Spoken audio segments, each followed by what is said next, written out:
What's good, Audiotree lovers? It's me, Psalm 1, global hip-hop treasure, searching high and low for my next favorite band. We are broadcasting to you all the way from unnecessarily hot Chicago, Illinois, and today is Sunday, August 25th, 2024. As usual, it's always big love to all of our subscribers with tender little kisses. But if you're not subscribed, just smash that button and then follow Audiotree on apps like Spotify so you too can feel little digital forehead kisses every time you watch us. And if you're like me, you've had a challenging week, maybe a challenging month, or even a season. It's time to slow it all the way down and cleanse ourselves in the sublime waters of Abigail Lapell, the Canadian folk queen who's gracing our studio today. She's a chart-dominating, life-giving singer-songwriter from Toronto with melodies that have personally stopped me in my tracks. I am very pleased to welcome her today. Ladies and gentlemen, here is Abigail Lapell.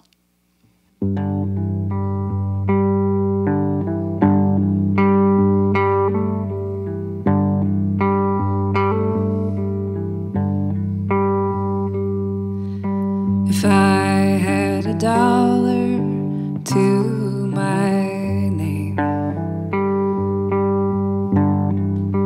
if only $1 to my name, I'd be a rich man all the same. When I get to the land of plenty,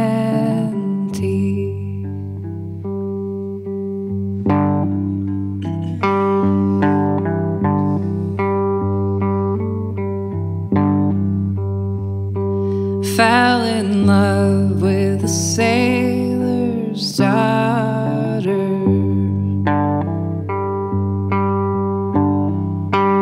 Only the sailor's daughter. Hand in hand and over the water, we sailed for the land of plenty.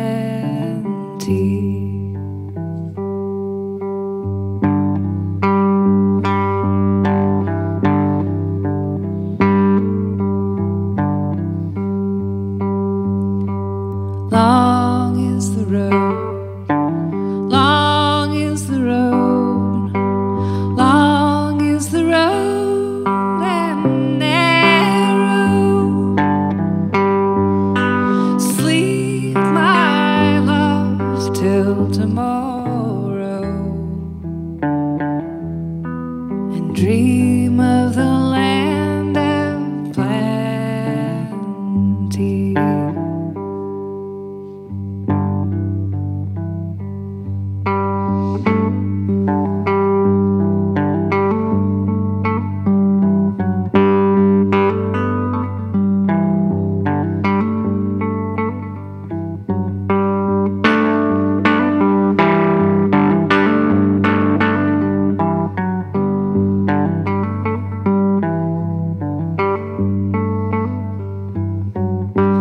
I'm just a poor young soldier,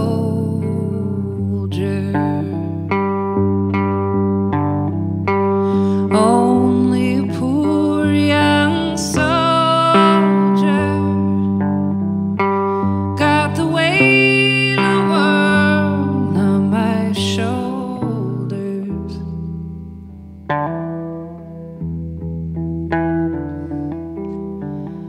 Fighting for the land of plenty.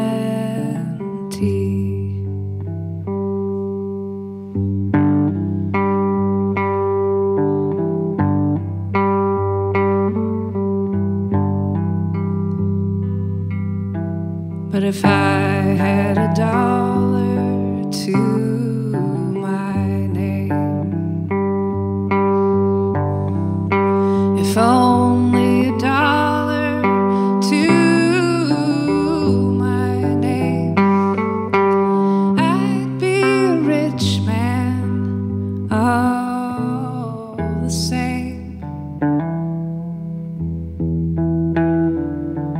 When I get to the land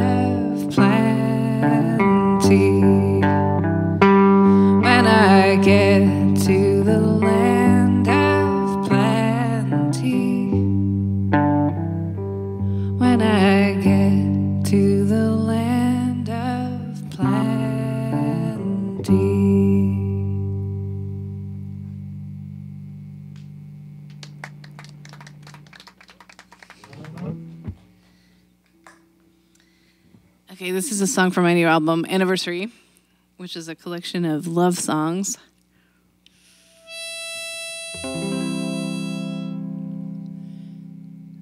I didn't plan it this way, but there's a lot of the color blue on this album. Almost every song has a reference to the color blue, which is maybe fitting for a love record.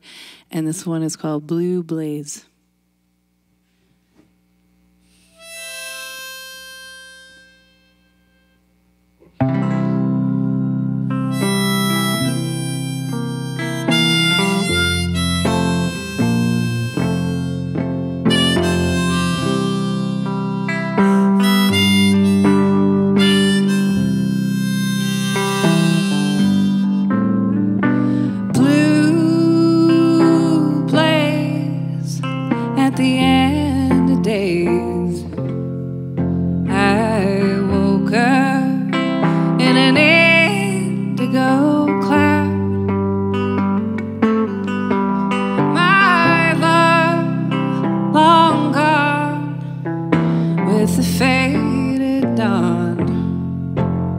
Left me lying there crying out loud. Silver moon and a lonesome tune hanging heavy in gravity's arms. When you fell from the sky like a lullaby,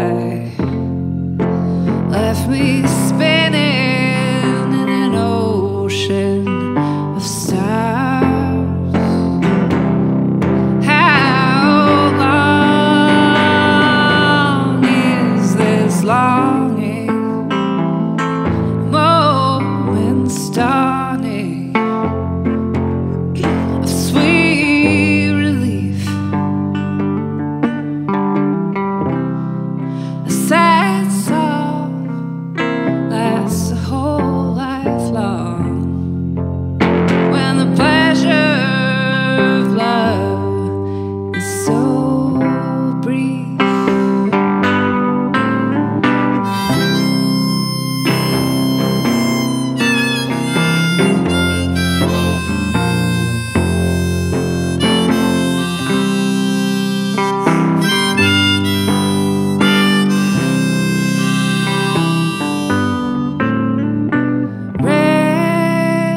Red rose in the alley grows through the cracks in the tattered concrete.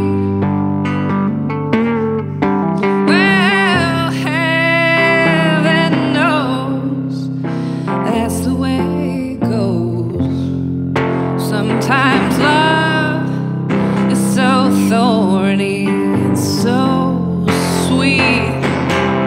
How far is forever? Now or never? What'll it be? I weep for love so deep, but no one is crying for me. Blue blaze in an indigo haze, and no one is crying for me.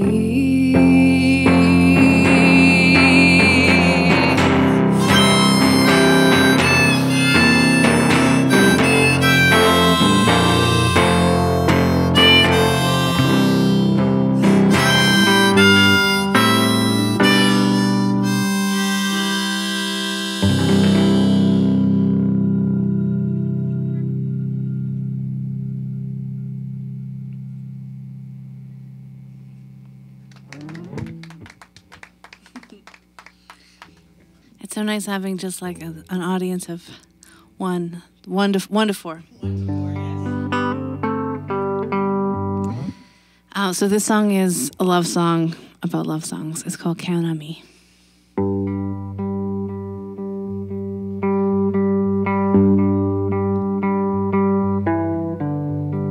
Garden in my memory, oh my darling, you are all I can see. I love you. You can always count on me.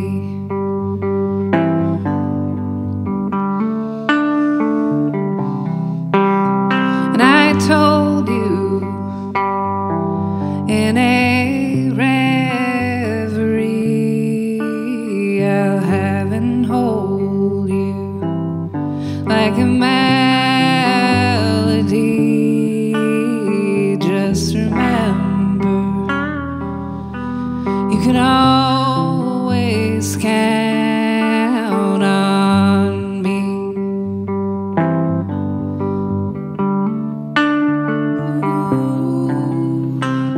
Walk in sunshine, walk in shadow. Where you go, I know I'll follow.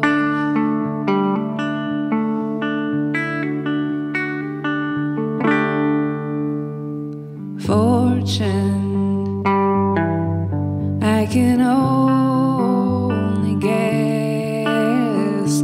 Change of heart or just a change of address.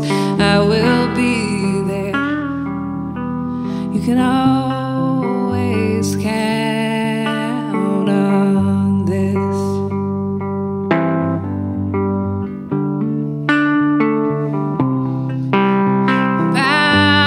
Boundless as the skies are blue, our joys are countless, though the years are few. In all my days, I will always count on you.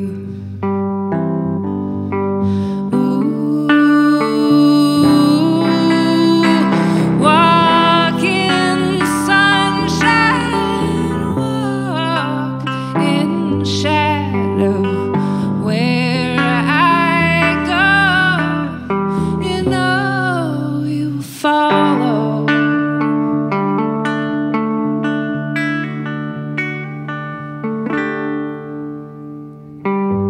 Timeless, when our song has come to an end, we can take it from the top again. You can always count me in. You can always count me in. You can always count on me.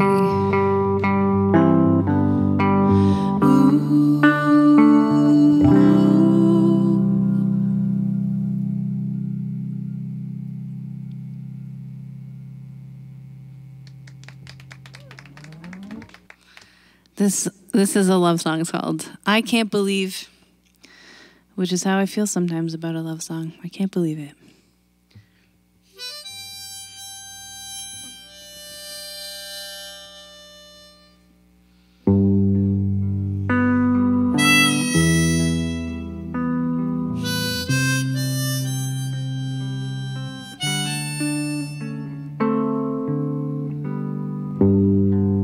I can't believe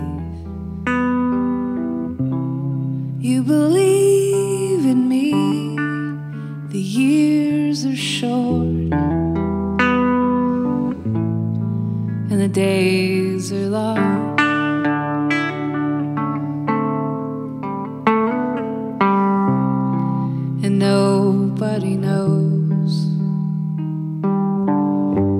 what tomorrow will be. So how can you believe in me?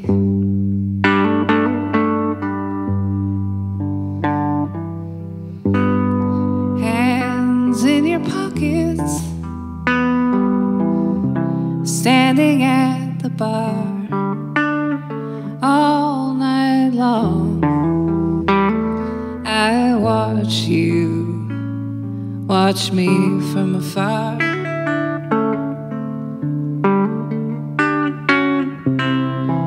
And you don't say anything, but anyone can see. You believe, I do believe. You believe in me. I used to dream of a dream come true. A sad song was all I ever knew. Howl at the same old moon and wait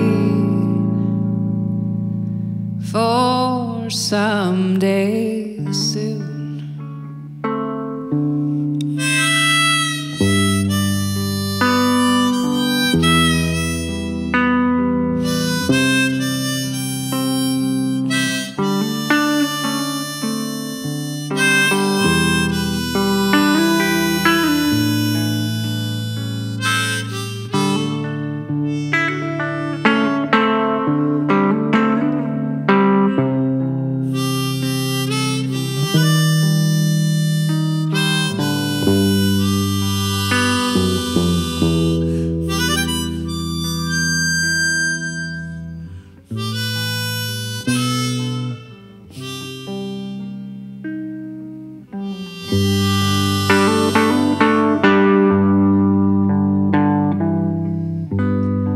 And I won't pretend I still believe in love that lives forever,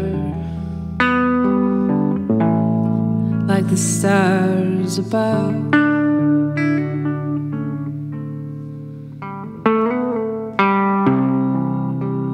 Yesterday's sun has set.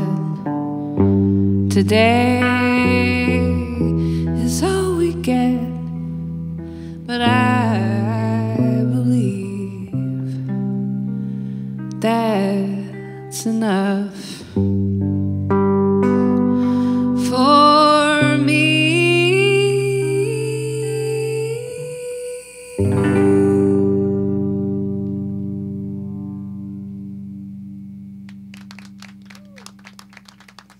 We are here with the beautiful Abigail Lapell, and we just heard a sweet little ditty named I Can't Believe. I wanted to thank you for playing that and also playing Blue Blaze. It's really good, and it really hits me in my cynical yet sensitive heart. So much obliged. Perfect. That's exactly what I was going for. How was the drive-in today? How was that going? It was pretty okay.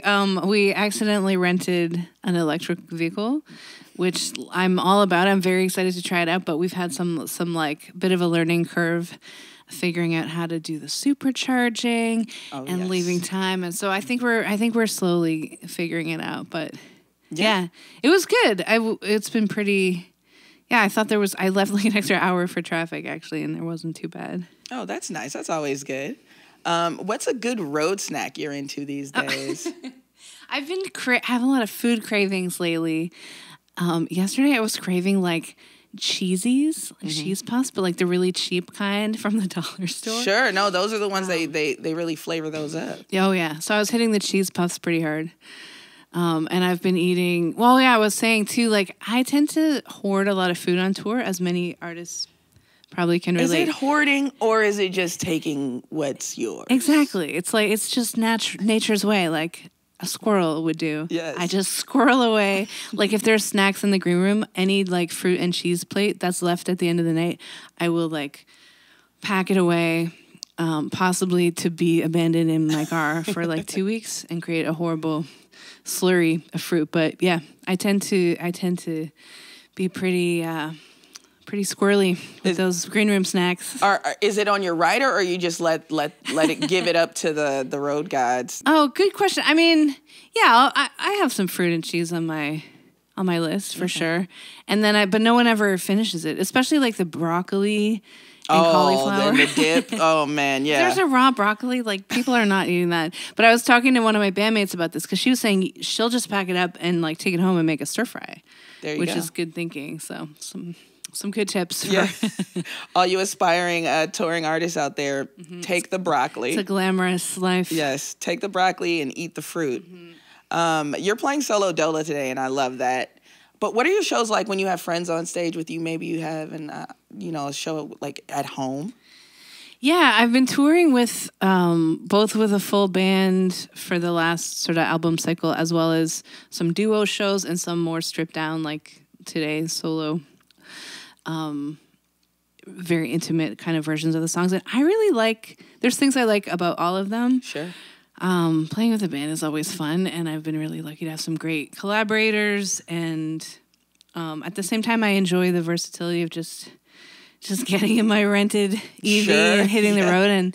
And so, yeah, there's things I love about both, but it's been cool because with the new album that just came out, we haven't played the songs live a lot. So just figuring out ways to arrange them for all those different configurations. And it's been a cool way to get to know some of the material a bit better and get to know some of my collaborators as well. Yeah, that's fun. Have you ever played such a stellar set to an audience of 1 to 4 in your career? This has been so very intimate.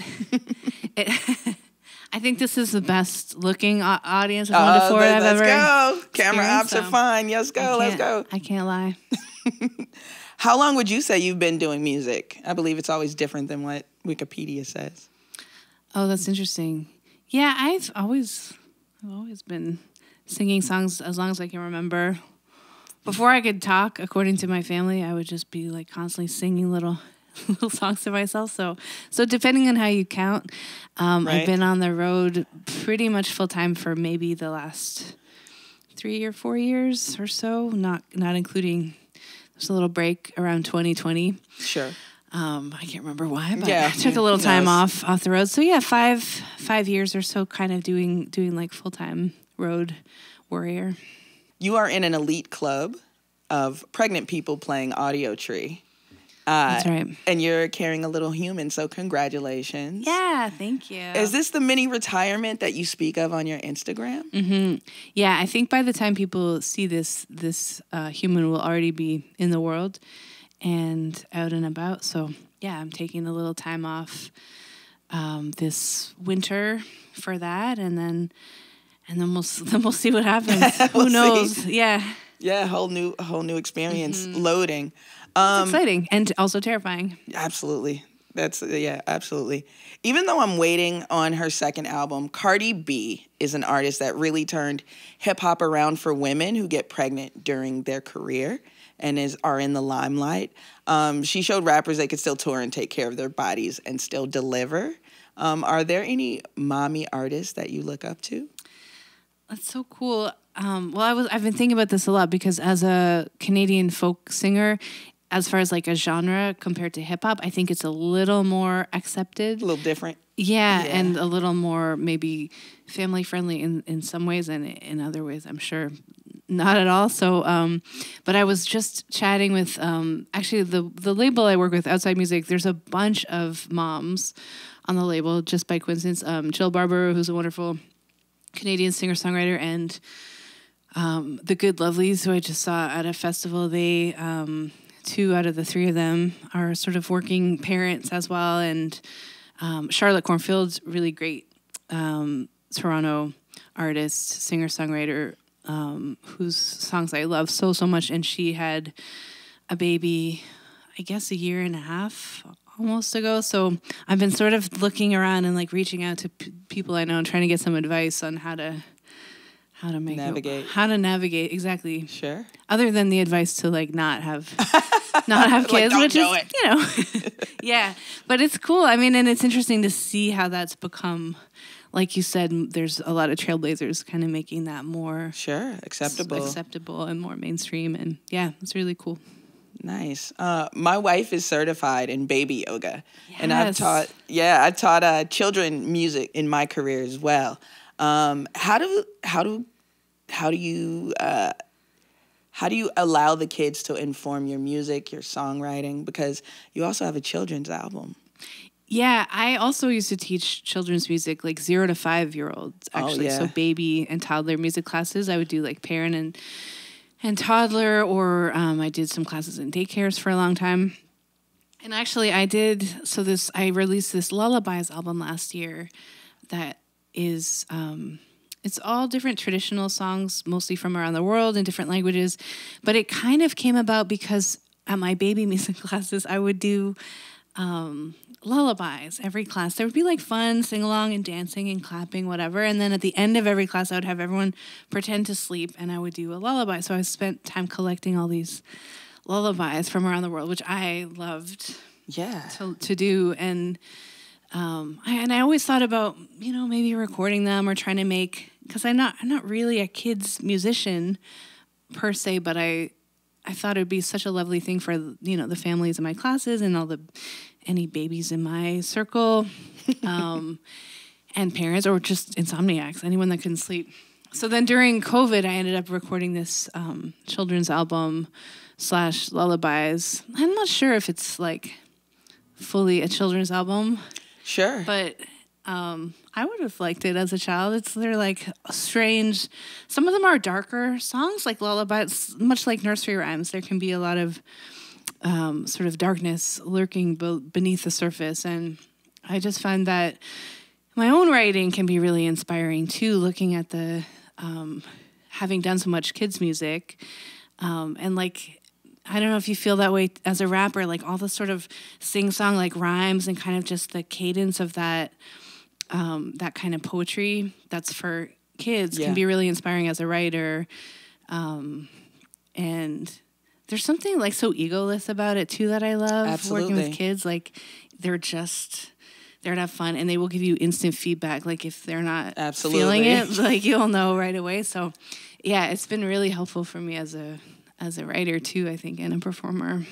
Absolutely. And I remember I did a lot of children's music at one point in my career, and a piece of advice that another writer told me was not to like stoop your lyrics down to the kids as much. Have them kind of come up to your writing, and it's never really a problem, especially if you're staying on topic. Yeah, that's so smart.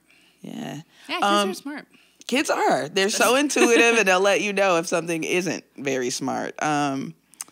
What was your mission for your latest album, Anniversary? And can we get into the title a little bit?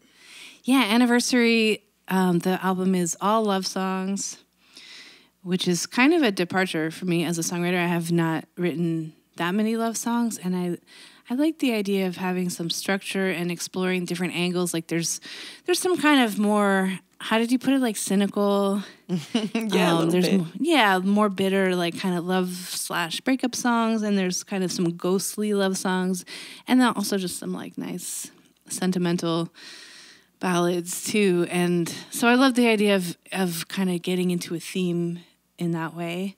And the title of the album, Anniversary, I mean, literally the word anniversary means turning or returning yearly.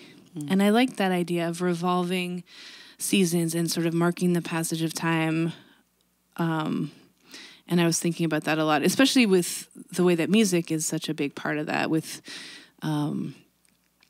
different milestones and how, like I was thinking about holidays actually. And even with children's music, there's always kind of special music for birthdays and anniversaries and also for sad occasions too. And so, yeah, I was taking inspiration from a lot of those ideas for the record.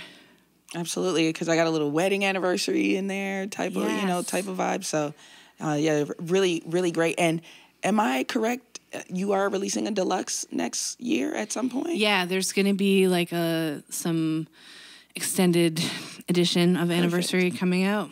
Nice. Well, can't wait to hear that. Thank you so much. Yeah, my pleasure. Yeah. Great to be here. A massive thank you to Abigail Lapell for blessing us today. And as always, major love to all our camera ops, engineers, dogs, editors, and artists here at Audiotree, spreading the gospel of live music. Abigail is currently on a run of shows through the Midwest and Canada, so we are certainly blessed she was able to visit us today. She just dropped a new single a few days ago. Her new album, Anniversary, is out everywhere, and she's prepping a deluxe, like we just said, coming next year in 2025, so be on the lookout for that. Also, get into just all her tunes because she will captivate you, and you'll just have to stay a little while longer. Once again, lovers, likes are good, but subscribing to Audiotree means you get these videos at the top of your feed as soon as they drop. Get cool merch at audiotree.shop. And if you want just the session audio, you can get it on Spotify or wherever you stream your music. Finally, follow Audiotree on all social media for more fun content. I'm Psalm 1 signing off. And remember, kids, life can end before it begins, so get to living, all right? Okay, promise? All right. See you next time. Stay dangerous. Peace.